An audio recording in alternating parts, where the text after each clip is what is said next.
Today is the garden work day where I'm harvesting many of my spring crops. Specifically, I'll be harvesting beets, carrots, and celery. I'll be pickling my beets. I'll show you the process that we're going through all day today, hopefully to get enough pickled beets to be able to last all season. And then I'm also going to be preserving my celery and carrots, but I'm not preserving all of it. I also want to keep some fresh. I'll be showing you a ranch dip recipe that our family absolutely loves. So come with me in my garden today as we have a beautiful day of garden harvest. So the first thing that I'll be starting with is beets.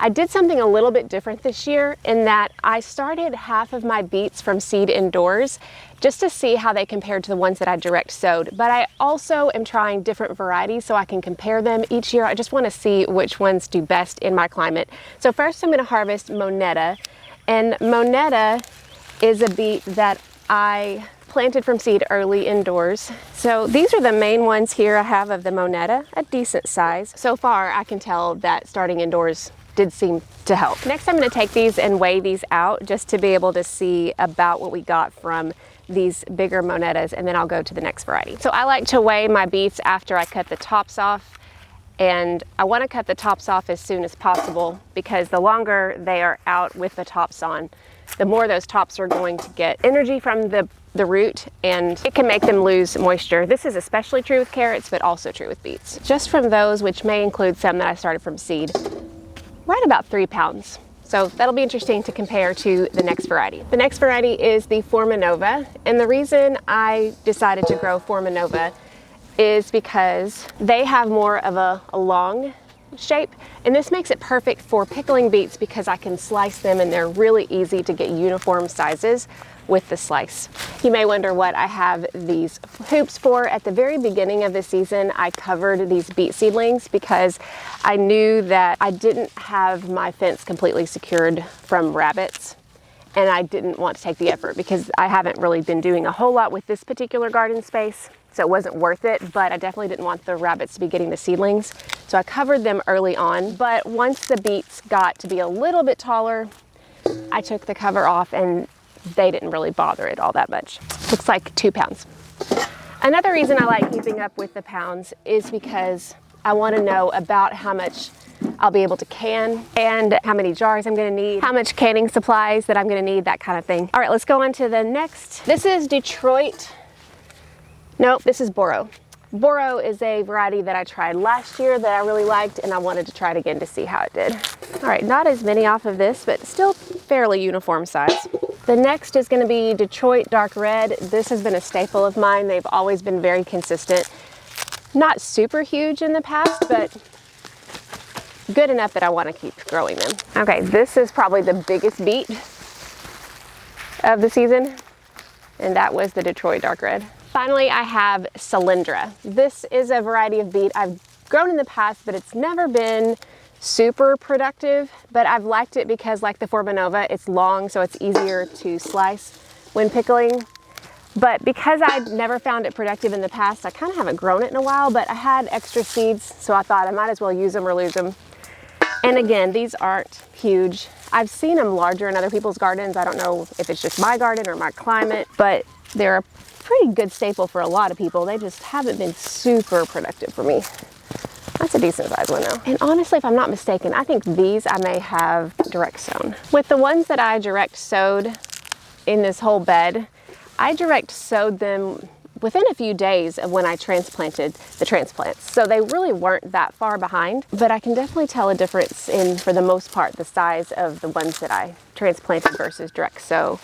So that'll be something to definitely consider for future plantings. Another thing that I really think made a difference in the size of these, that many of them aren't super huge, is I didn't have the irrigation set up early in the spring, which usually I don't need to because we get a lot of rain, but this year we were fairly dry during the part of the year that the beets really needed a little extra water.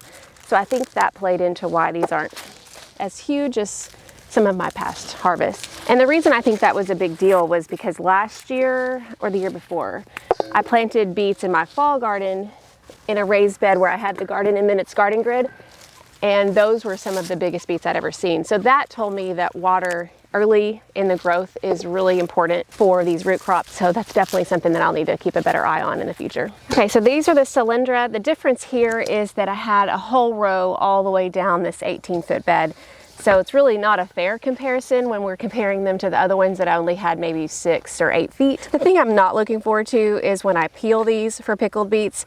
The smaller they are, the more tedious they are to peel. So I'm wondering if I'll get this all done in one day. We'll see. So 5.2 pounds from all those Cylindra. The final thing I'm going to do is go pick the ones that I started from seed. I can already tell they're pretty small too, but every little bit counts when it comes to pickled beets. About 23 pounds total.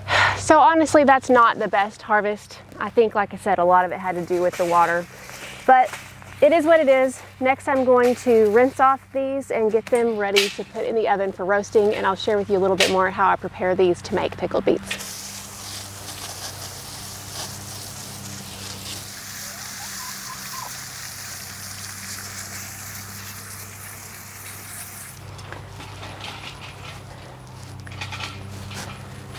The next step to making pickled beets for me is to roast the beets. Now, I use the pickled beet recipe from the Ball Book of Preserving, but I don't boil the beets to tenderize them. I prefer to roast them. I think it gives them a better flavor, and I just enjoy doing it this way. So the first thing I'm going to do is I'm going to separate the beets into the larger ones. They're all going to be together, and then the mid-sized ones will all be together. The reason for this is that the larger ones will take longer to get tender and to be able to be ready to pull out of the oven. So that way I can take out the smaller ones earlier, get to start peeling them while the other ones are still in the oven. Meanwhile, I've got the oven preheating inside to 350.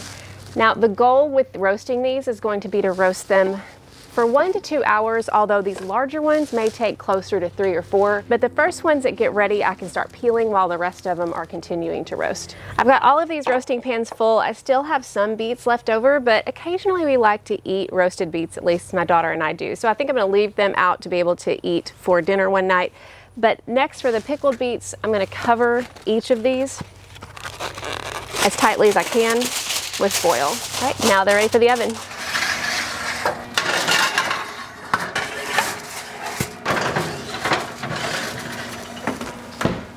Next, it's time to harvest carrots and celery, but before I do that, I wanted to make some ranch dip, because who doesn't love carrots and celery with ranch dip? This is a recipe that my kids actually like and we love.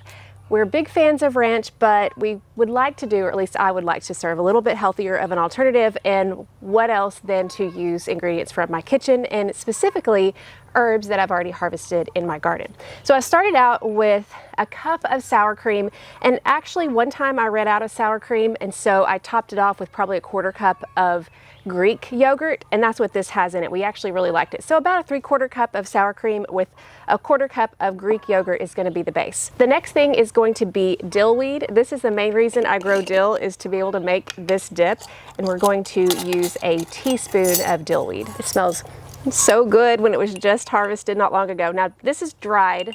I haven't used it with fresh. I suppose it would work, but sometimes when I've used fresh with dips like this, it tends to get a little clumpy. So I definitely have been using it more with the dried. So a teaspoon of dried dill weed.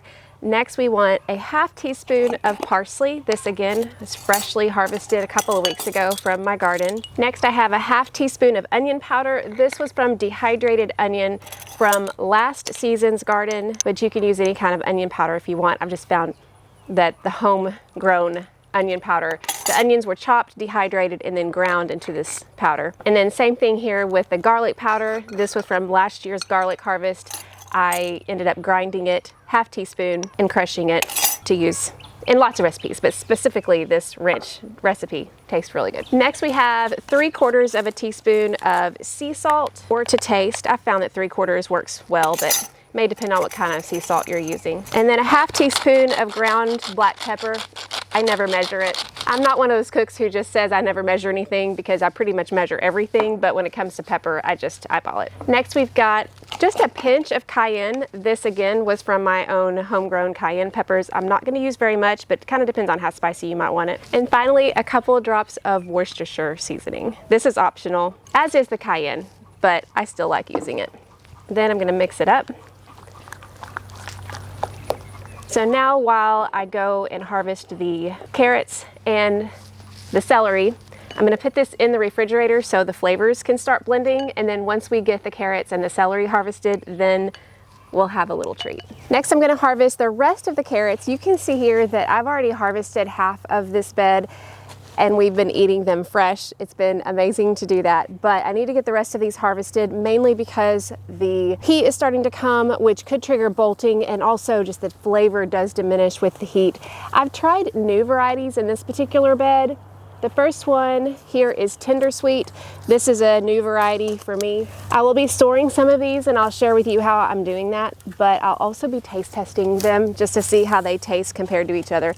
Now, it's kind of hard to do a taste test with carrots that are planted in the spring and harvested in the summer, just because they're never gonna be as tasty as the ones you plant in the fall, but it'll still be neat to compare to see how they stack up against each other. This one looks like it's split. That's the only one that so far that has split. You can still eat it, but usually that happens if they aren't harvested in time, and especially if they get a drenching rain, which we've had a fair amount of rain recently. But I am noticing that the soil surrounding these is not all that wet, despite me filling the Oya pretty much every day, every other day.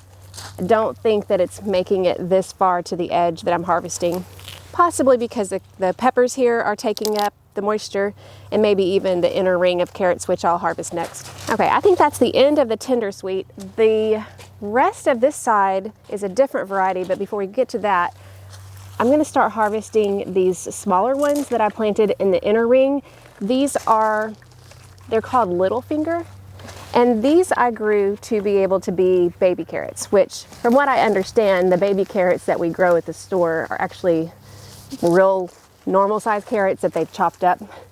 These have definitely grown larger than I expected. We harvested them when they were a little bit smaller and tasted them that way. I think that's all of the Little Fingers. Next, I decided to plant Shin Carota because it's supposed to be like New Carota, which is a staple in my garden. Love it. It does so well here, but it's supposed to be a little bit more heat tolerant. So we'll see how it compares to the New Carota. But I have found the more that I've grown carrots, I can predict how large they're gonna be in general based on how much thinning I did. If they have plenty of room to grow, like you can see this one, there's no other carrots close to it, then you're gonna get a larger one. But if there's too many that are crowded close together, like I bet you this one's gonna be smaller. Still not bad, but it's in between these two, and all of them are a little bit smaller because they're closer together compared to this one that had more room. Not that any of these are bad, but it just depends on what you want out of your harvest.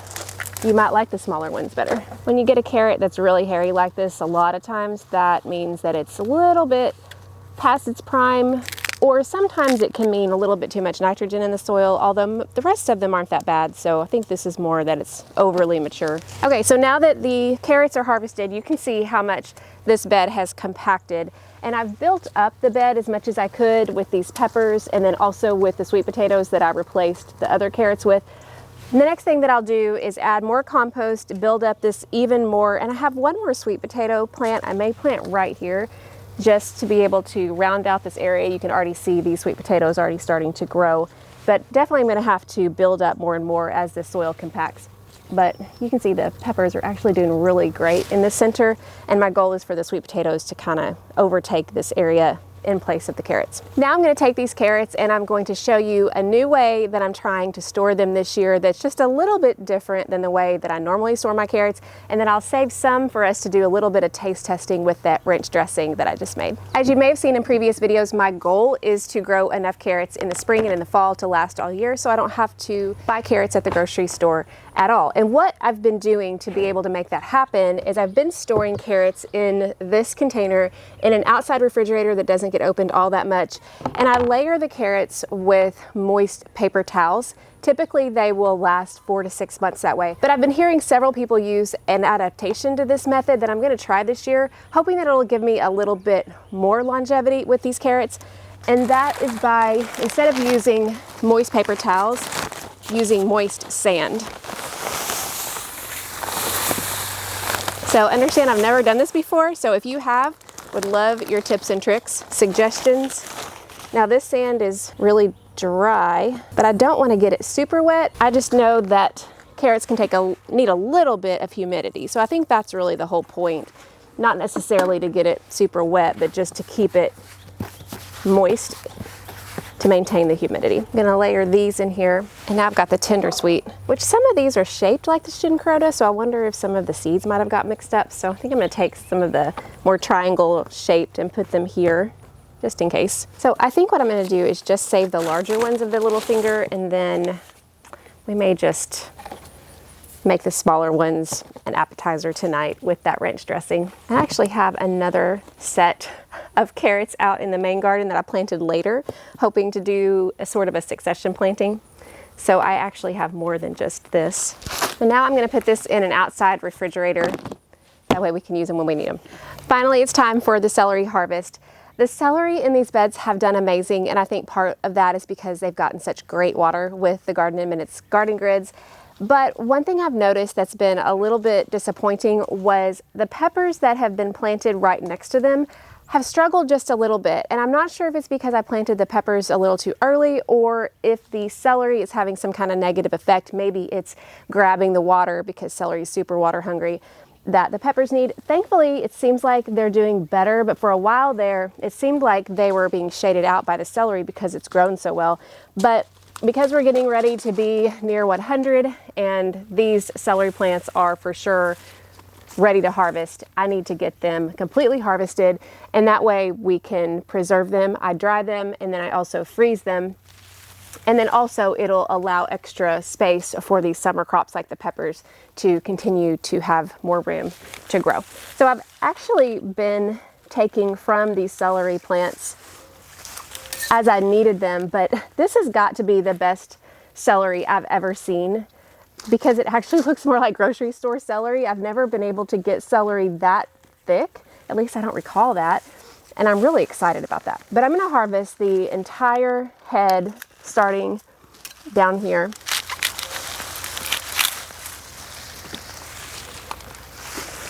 Oh, it smells good. Now for these, I'm gonna keep this celery stump here in the ground. Last year they regrew and I was able to get a decent fall harvest. I don't know if that's gonna happen again this year, but why not? So I'm gonna just keep this here to see if it grows back. These are the Tango variety of celery. I've planted Tango before and it's done really well. The key with celery is I started these from seed indoors, but I started them in January. And then I transplanted them out probably the end of March, just because they don't love freezing weather. They can take it, but they're kind of more tender than the other cool season crops, but they also don't love the heat. So they end up starting to get a little bit bitter and chewy the warmer it gets. So that's why I really wanted to get them harvested so they could still be the best quality possible. I think I'm running out of room in this basket, but this is what I've got from 4 plants of celery. I've got 2 more celery plants here. These are the variety Kelvin, and they really did the same as Tango last year. I'm curious to see how they did compared to Tango this year, because I want to keep comparing them. We may want to do a taste test and see how the flavor stacks up. So far, I don't really see a big difference. I'm hoping this poor eggplant gotten eaten up by flea beetles, but it's also been in the shade. It's on the north side here, which is kind of a no-no, but hopefully with the celery coming out, it can get some more sun. All right, so this is what the Kelvin looks like.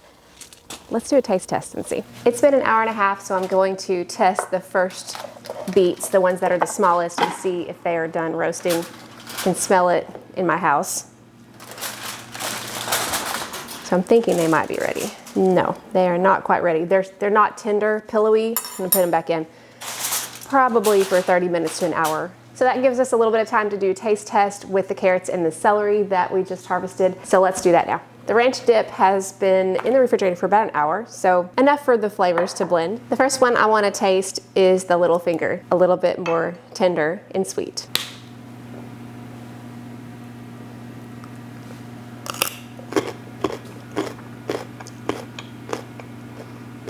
Tastes good. And next we have the tender sweet. The taste is the same. It's a little more chewy than the little finger, but it could be because I harvested it too late, and also because it's the summer. Now let's go with the Shin Kuroda.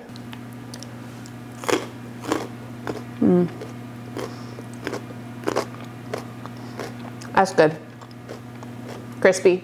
Assuming I didn't mix these two up and this was actually tender sweet, the Shin Kuroda was good. Overall, very good. I know I would get better flavor in the fall, but for the spring, honestly, harvesting in mid-June, I'm not mad about that. Okay, so next we have the Tango and we have the Kelvin celery.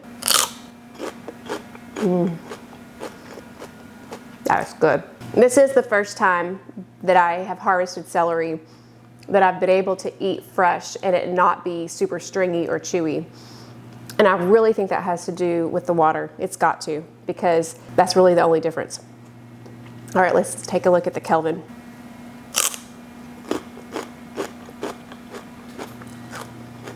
Still tastes good. Got a little bit of a kick to it. A little bit more chewy. Still good, but the Tango, I think, has a better flavor and seems to have not been as affected by the heat as the Kelvin, at least in these two small examples. But good to know. They both grew really well, but the Tango is still one that I think I want to keep as a staple in my garden.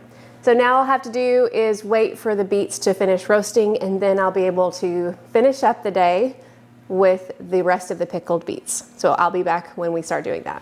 After doing all the peeling of the beets, I frankly was exhausted with all the harvesting yesterday. So I decided to finish up the pickled beets the following morning.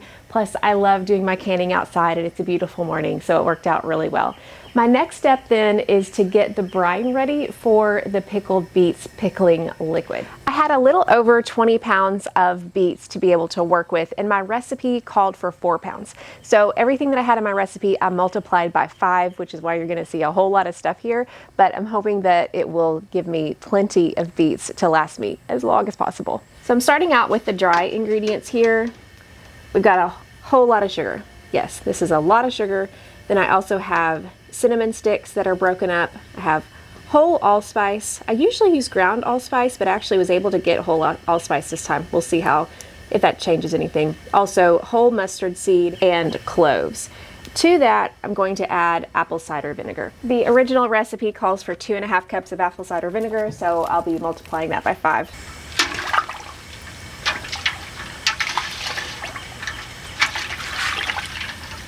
Meanwhile, the jars are heating up. I can these in quart jars, but they can be canned in pint as well. Next, I'm gonna go ahead and start heating this up. Another ingredient in pickled beets is sliced onions. These onions are from this year's harvest. I went out in my garden and I harvested several of those this morning, and I also used some that I'd already harvested from the short day onions. And so I'm gonna add these to the brine as well. And then this is going to be brought to a boiling and simmer for about 5 minutes before adding the pickled beets. Now that the onions have been simmering for 5 minutes, I'm going to add my bowl of beets. Now these again have been roasted, peeled, and then they've been sliced to about 1 inch round or inch slices, just because that's the way that I like to have them in my salads. From here, I'm just going to cook them long enough to be able to get heated throughout before adding them to the jars and processing them.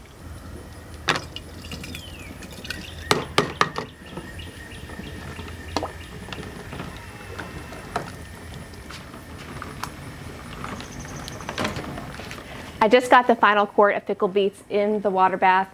The water is plenty high above the jars, which is what you definitely need for a water bath, and I just set my timer for 30 minutes. This is 4 quarts. If you're interested in my pickled beet recipe, I will post that on my website, and we will put a link to that in the description of today's video. I also use the brine for a pickled beet vinaigrette, and we'll also link that in the description as well. Now, I didn't completely use all of the beets here. I still have a few inches left. I don't know if you can tell this or not, but the pickled beets and the brine. And I'm not going to worry about canning those, because with pickled products, they will actually last a really long time in the refrigerator. weeks to months depending on the product itself. So I'm going to go ahead and put them in jars, but I'm not going to process them in the water bath. I'll just put them in the refrigerator and then I'll start eating on those now. And I'll save these 8 quarts for when I get through this stock. That's one little shortcut if you have some left over, especially with pickled products, because they have a shelf life in the refrigerator of much longer than other products. While I'm waiting on these pickled beets, I just pulled my celery out of the dehydrator, so I'm going to go ahead and put that in jars.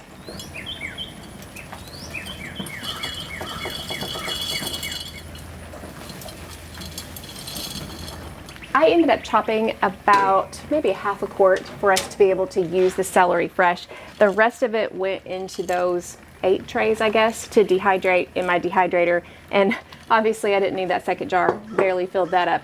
But this will be used for soups and anything that celery goes in as an ingredient.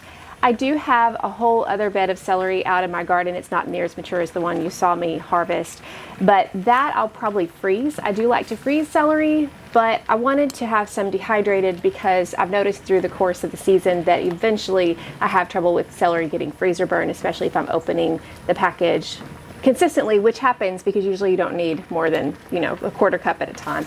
So this will be more for kind of long-term storage once my freezer inventory is done. So now I'm going to seal this up and put it in my pantry, and then the beets have about 10 more minutes to go. Now is the moment that I've worked so hard for, starting at the beginning of the season of planning this harvest all the way to planting and growing, and now my precious pickled beets. Over the past 10 years of growing my own food, I've learned what I like to do as far as canning, dehydrating, and freezing different crops of my harvest. And if you're interested in looking at more of what I do, including the recipes, the processes, and all of that I do when preserving my harvest, you might be interested in my self-paced online course, Harvest to Kitchen, where I show you pretty much everything that I did today, except in much more detail on how I pickle beets, can green beans, can tomato sauce, spaghetti sauce, freeze, dehydrate, all of that. We'll put a link to that in the description, or you can go to journeywithjill.net/harvest-to-kitchen. That's all one word. But this would be my last jar. All I have to do is wait for the beautiful ping sound. I'll also just leave them here for the next 24 hours before I put them in my pantry. And these are the extras that I got. This is probably more juice than pickled beets itself, but again, I'll use that to make pickled beet vinaigrette. But these are the ones that I'll eat on first, and then I'll have these for later in the year. I'm glad that's finished. I hope you've enjoyed this video as a look into my garden for the last couple of days, harvesting many of these crops, and I hope it's given you some inspiration and ideas for your own. I hope you have a great week.